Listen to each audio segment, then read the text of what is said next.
وسلموا تسليما حتى تنالوا جنة ونعيما صلوا عليه. Assalamu alaikum. Welcome back to this ITV exclusive with Sister Yvonne Ridley. Sister Yvonne, we were talking about your embracing Islam. You're obviously a very public person, so what was the reaction in terms of the British public to your embracing Islam? Well, most people were dumbstruck. They didn't know that I was a practicing Christian. Religion is not something that's openly discussed in newsrooms. Journalists are quite a cynical bunch. So I got away with being a practicing Christian without anybody knowing for years, because I happened to feel that religion is very much a private affair. My relationship with God was very much a one-to-one, although I would go to church on Sundays. But of course, in Islam, the moment you put on a hijab, you're immediately propelled into the front lines, short sword fighting in defense of Islam, whether you want to or not. You know, you're immediately identified as a Muslim woman. And people were horrified. The BBC started referring to me as the former journalist, Yvonne Ridley, as though I could no longer be capable of interviewing or writing or doing anything like that. My family were quite distraught, not on any religious basis, because I was the only one in the family who had practiced Christianity, in as much as I went to church maybe twice a month, which is bordering on fanaticism in secular Britain. So there was an adverse reaction. Most of the anger and inexplicable anger came from the secular community, who couldn't understand why somebody who had a reputation as being a party girl would embrace Islam, a religion that they thought oppressed and subjugated women. So they were trying to find reasons why, and they said, well, has she married a Muslim man? No. Well, there must be a reason why she's done this. Stockholm syndrome. And this is the syndrome where a prisoner bonds with their captor. And so the popular myth was, well, she's obviously embraced Islam because she was brainwashed by the Taliban, which couldn't be further from the truth, because as we'd heard earlier in the programme, I was the prisoner from hell, and they were just so glad to see me go, and I was so glad to see the back of them, that there was mutual loathing, not understanding. So people were shocked, and unfortunately there has been such a demonization process about Islam that as soon as anybody starts talking about Islam or Muslims, you can see word association. The word terrorism comes up, or suicide bomber, or and so it was quite a shock, the way that that people reacted. I lost some friends. People no longer wanted to talk to me. It was really quite hurtful. But embracing Islam seems also to have galvanized you as a journalist, and has also brought you into contact with a remarkable sister, Dr. Afia Siddiqui. Could you tell us a little bit about the circumstances around Dr. Siddiqui's arrest, since you broke the story, and where the case is now? Well, actually, it was while I was interviewing a researcher from Cage that the story of Dr. Afia Siddiqui began to unfold. And here was a highly educated mother of 3, born in Pakistan, educated at university level at MIT in America, one of the finest universities in the world.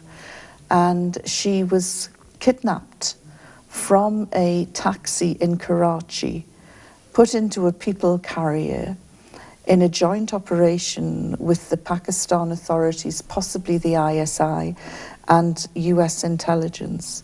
And she just disappeared.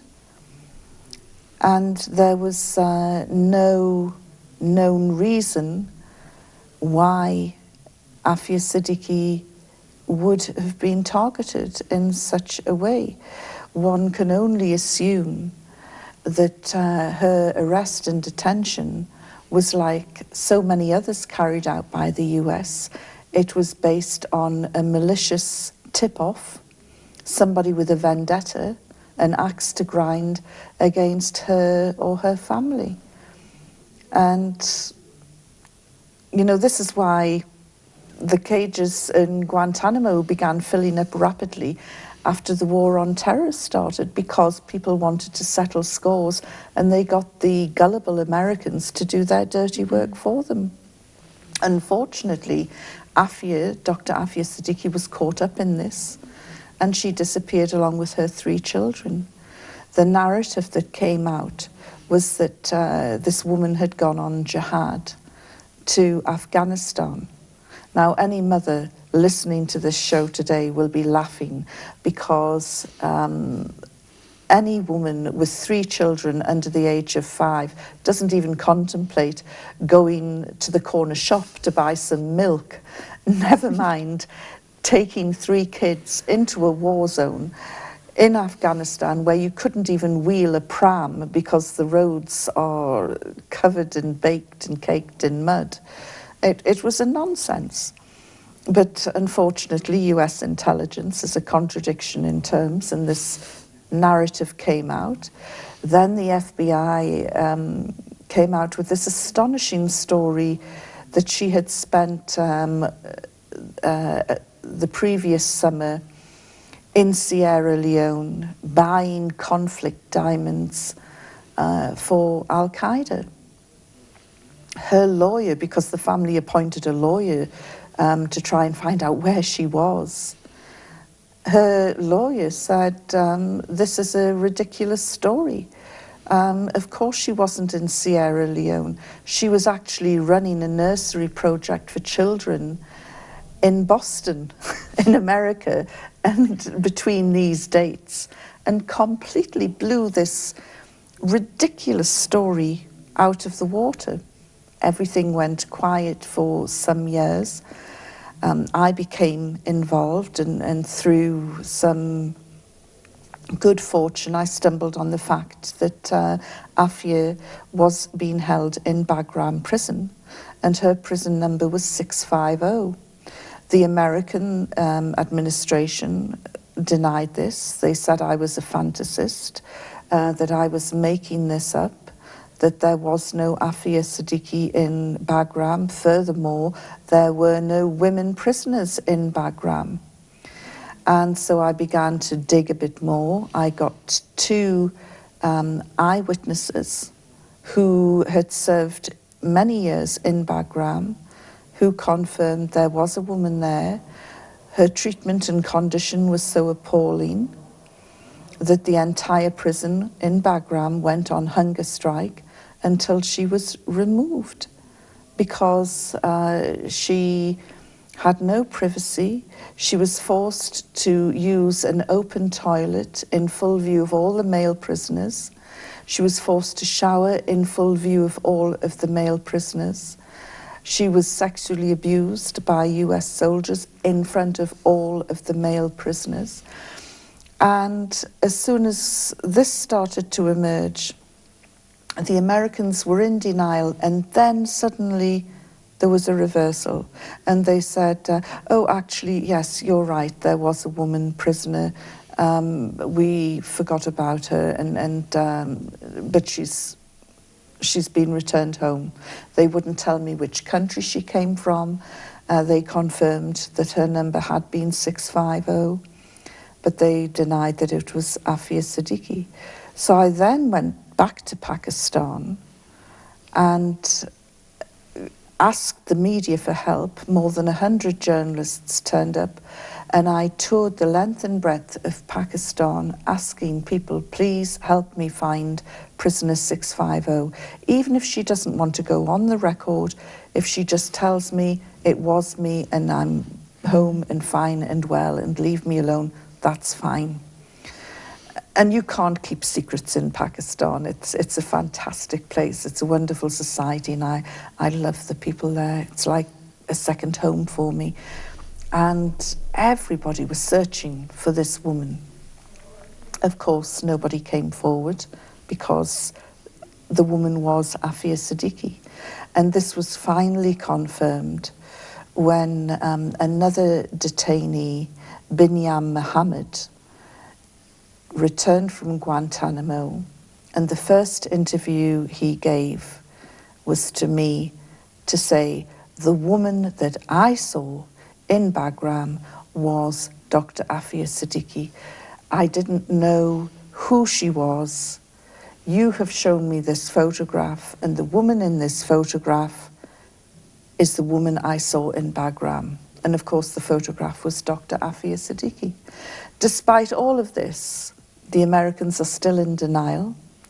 But in the meantime, while I was hunting all corners of Pakistan for Afia Siddiqui and making quite a lot of headlines, she suddenly appeared in Ghazni, in Afghanistan, in the most ridiculous scenario that could only have come from the fantasy world that is US intelligence.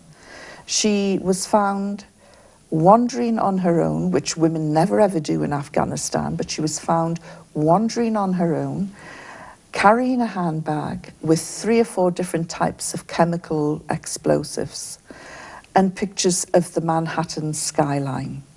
Now, I tell you, you know, and when she was arrested, the police chief who I interviewed when I went there said to me, this woman was mentally disturbed. She had obviously spent many months in an abusive environment, quite likely a prison because of the pallor of her skin. She hadn't seen daylight. And this iconic photograph of Afia slumped to one side, we thought had been taken after she was shot. That was the state she was in before she was shot. And yet the Americans are wanting us to believe that this woman in this state was Mrs. Al-Qaeda, who was this deadly ninja warrior who could take on the world. You know, she couldn't even snap a twig when you looked at the state of her. And of course there was another epic US scenario where she ended up being shot by US soldiers, and she is the one who was charged with attempted murder. You couldn't make this story up. I feel very passionate about it. She is, in my view, the most wronged woman on the planet. She has not committed any crime at all that I am aware of. And yet the media, the gullible Western media, fall for this fantastic story that wouldn't survive in Hollywood as a plot. Somebody would read it and say, no, this is too far-fetched. But the media, unfortunately, there are elements of the media that sit there and are spoon-fed. They don't use their mind. They just regurgitate whatever is told to them. And that, you know, that is not journalism. The end result is that she was tried in New York for a crime allegedly committed in Afghanistan. Now, America has always said it is not an occupation in Afghanistan. It was there to help establish a new government. So if this is the case, why rendition? A woman of Pakistani nationality who had allegedly committed a crime in Afghanistan, why rendition her to New York to stand trial? What jurisdiction? There was no jurisdiction. The whole case should be thrown out because there was no legal basis for the trial. I wrote and told US Attorney General Eric Holder. I tried to fax the trial judge, Mr. Berman, Justice Berman, that his trial was illegal. And his response was to forbid me from sending that fax. And I told his clerk, you have to tell Judge Berman he has no jurisdiction in London. He might think that he has it in Afghanistan, and he certainly has it in New York, but how dare he forbid me from sending a fax to him? I said, switch off the fax machine if you don't want to receive this message. And in the end, I sent him a letter by courier to make sure that he got it, to say, I am telling you now, there is no legal basis for this trial. But, you know, she ended up getting 86 years in prison. And she's now serving her time in this hellhole in Texas. Sister Yvonne, thank you very much for sharing your passion and your insight and your knowledge, as well as your journey into Islam with us. Well, thank you for allowing me to tell it. And any of the cases that I've discussed today, you can get on the Cage websites. And we just pray that Allah subhanahu wa ta'ala strengthens you in your efforts and that He grants Cage success here and around the world, inshallah. Yes, inshallah. Thank you very much for joining us with this ITV exclusive interview with Sister Yvonne Ridley. If you would like any more information on the cases that Cage takes on, as well as if you would like to find out how to become involved in Cage Africa or in Cage UK, you can go to the websites. It's www.cageuk.org or www.cageafrica.com. They're on Twitter at UK_Cage and on Facebook at Cage UK. Thank you very much. Assalamu alaikum wa rahmatullahi wa barakatuh. صلوا عليه وسلموا تسليما حتى تنالوا جنة ونعيما. صلوا عليه وسلموا تسليما حتى تنالوا جنة ونعيما. صلوا عليه وسلموا تسليما حتى تنالوا جنة ونعيما. صلوا عليه وسلموا تسليما حتى تنالوا جنة ونعيما.